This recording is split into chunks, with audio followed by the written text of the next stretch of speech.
याकूब की फांसी पर सियासी घमासान के बीच बीजेपी के कद्दावर नेता और वित्त मंत्री अरुण जेटली ने कहा है कि न्यायालय के फैसले पर सवाल नहीं उठाया जाना चाहिए। जेटली ने आज तक से खास बातचीत में कहा कि मौत की सजा पर बहस हो सकती है, लेकिन फैसले पर सवाल ठीक नहीं। नमस्कार, हमारे साथ है केंद्रीय मंत्री अरुण जेटली। जेटली जी, ये बताइए, याकूब मेमन विवाद में एक बात उठी है, क्या इस देश में डेथ पेनल्टी जो है उसकी जरूरत वाकई है? क्या याकूब मेमन को लाइफ इंप्रिजनमेंट नहीं दी जा सकती थी?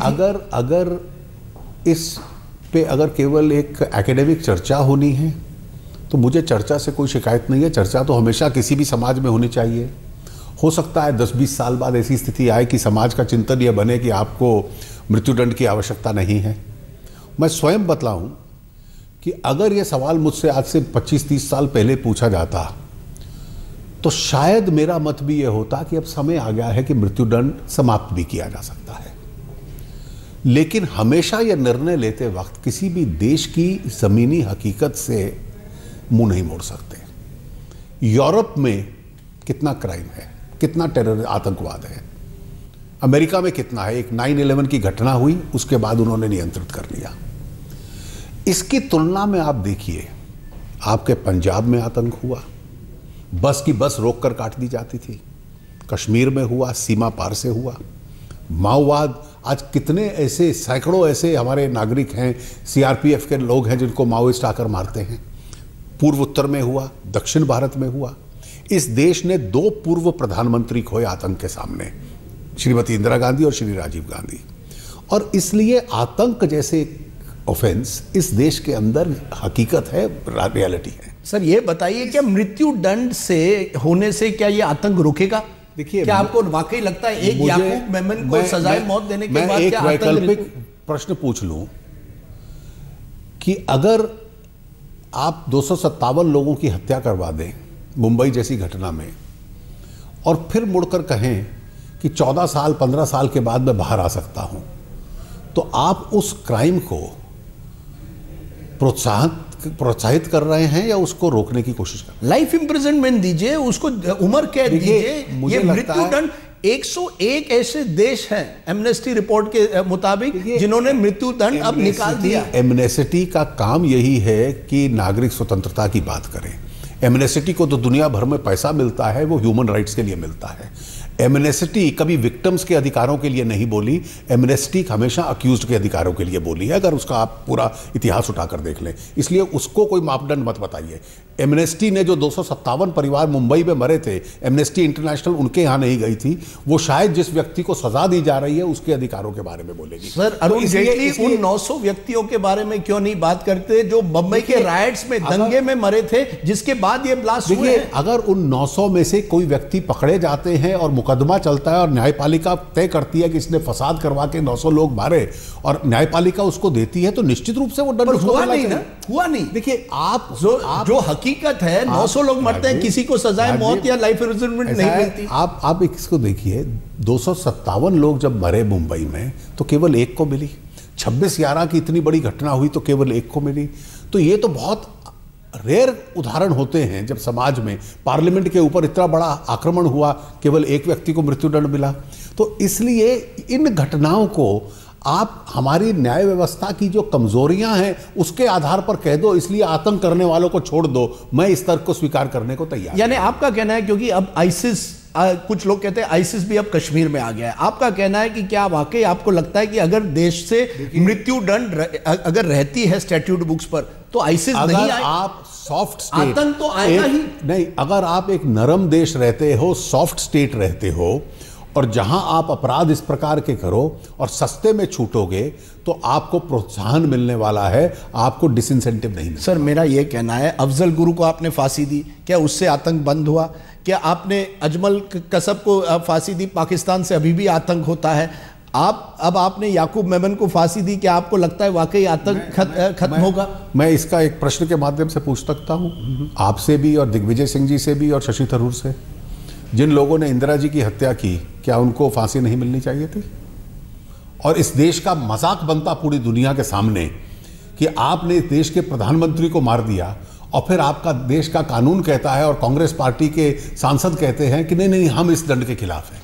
सर, आप कांग्रेस पार्टी के एमपीज के बारे में बात कर रहे हैं। शत्रुघ्न सिन्हा आप ही के एमपी हैं जो 40 लोगों में से हैं जिन्होंने प्रेसिडेंट के सामने रखा कि याकूब मेमन को आप सजाए मौत मत दीजिए। मैं निश्चित रूप से मानता हूं वो हमारी पार्टी की नीति के खिलाफ था। जो शत्रुघ्न सिन्हा ने किया वो आपके पार्टी के नीति के खिलाफ था। मैं स्पष्ट रूप से मानता हूं और मैंने कल भी यह वक्तव्य दिया। लेकिन ये कहीं ना कहीं क्या आप मानते हैं अरुण जेटली जी कि इस पर खुली अब बहस होनी चाहिए?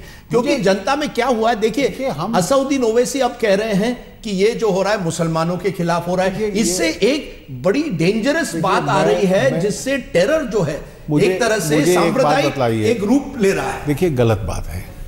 पंजाब की घटना को लेकर, इंदिरा जी की हत्या को लेकर जिसको फांसी हुई, क्या वो मुस्लिम्स थे?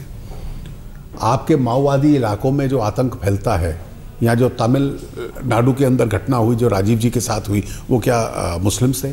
तो इसलिए अपराध करने वाला कौन है और किसको सजा होती है वो अपराध के साथ संबंध रखता है, उसके मजहब के साथ उसका ताल्लुक नहीं। यही डेंजर है सर, क्योंकि धीरे धीरे जो आतंक है तो वो कहीं ना कहीं सांप्रदायिक रूप लेने लगा है। कल जब याकूब मेमन की अंतिम क्रिया हुई, 15,000 लोग आए थे उसमें। देखिए ये इस देश का दुर्भाग्य है कि एक व्यक्ति जो मुंबई की घटना के लिए दोषी पाया जाता है, कुछ मीडिया में भी मित्र उसको मार्टर बनाने का प्रयास करते हैं कि इसके साथ जाति हो रही है। जो वाक्य जीसस क्राइस्ट के संबंध में लिखा गया था, मैंने दिल्ली के एक अंग्रेजी के अखबार में आज हेडलाइन पढ़ी है।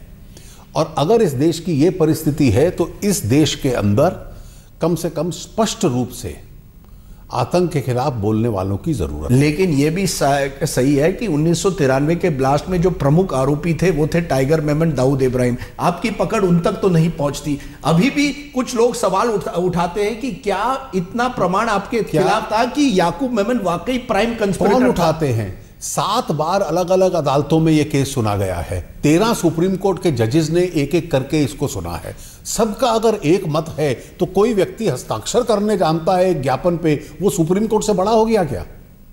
तो आपका कहना है कि आप समझते हैं न्याय प्रक्रिया पूरी हुई है, आप समझते हैं कि सजाए मौत होनी चाहिए? किसको फांसी दे, किसको उम्र कैद दे, ये न्यायपालिका का अधिकार है। और न्यायपालिका के सामने बहुत स्पष्ट गाइडलाइंस हैं जिसके बेस यानी कोई दंगों में पकड़ा जाए, कोई रेप विक्टिम, कोई किसी का बलात्कार करे, क्या आप समझते हैं इन सब केस में सजाए मौत हो सकती है, होनी चाहिए? देखिए देने का अधिकार न्यायपालिका को है।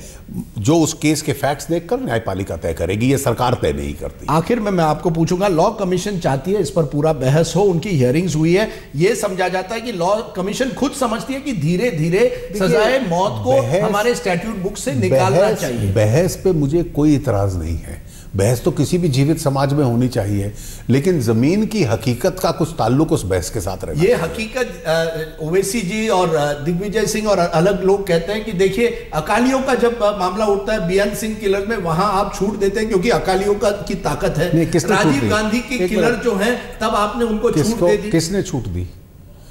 बेअंत सिंह के किलर आज भी डेथ रो पे है, उसको किसी ने माफी नहीं दी। दिग्विजय सिंह के तथ्य ही गलत हैं। बुल्लड़ का उन्होंने नाम लिया, वो आज भी डेथ रो पे है। ये दूसरी बात है कि वो बीमार है, शादरा के मेंटल असाइलम में है। जहां तक राजीव जी के किलर हैं, एक शासन के दौरान विलंब किया गया और सुप्रीम कोर्ट ने, कॉन्स्टिट्यूशन बेंच ने उसको डेथ से लाइफ में कन्वर्ट किया। ये तो जुडिशरी का काम है, ये सरकार का काम नहीं है। मैं आखिर में आपको पूछूंगा, जब आपके जो विरोधी है कहते हैं कि ये सरकार जो है वो याकूब मेमन को फांसी देती है, जो हिंदू टेरर में शामिल है उनके खिलाफ कुछ कार्रवाई नहीं करेगी, उनके खिलाफ पब्लिक प्रोसिक्यूटर तो केस किस तरह से उसको धीमा किया जाए, उसको ड्रॉप किया जाए, ये जो आरोप लग रहे हैं आपके सरकार के। इस देश ने बैद सिंह को फांसी नहीं दी थी, इस देश ने गॉडसे को फांसी नहीं दी थी, वो किसी एक ही मजहब के थे। इसलिए ये आरोप लगाना आतंक की घटना के को नजरअंदाज करना होगा, जो अपने आप में उचित नहीं है। तो मैं आपसे पूछूंगा, क्या आपकी सरकार पूरी तरह से पक्ष में है कि ये जो सजाए मौत है वो रहे स्टैट्यूट बुक्स? देखिए, बहस से कोई किसी को शिकायत नहीं है, बहस तो किसी भी समाज में होनी चाहिए, लेकिन आज अभी तक इस देश की जमीनी हकीकत ये नहीं बनी कि हम इसको पूर्ण रूप से समाप्त कर दें। स्टैट्यूट बुक के है, न्यायपालिका तय करेगी, और ये बहुत कम केसेस में, पिछले 10 साल में 3 केसेस में हुआ। तो इसलिए रेयरेस्ट ऑफ रेयर केसेस में इसका प्रयोग होना चाहिए। अरुण जेटली जी, आपने हमसे बात की, बहुत बहुत शुक्रिया, थैंक यू वेरी मच।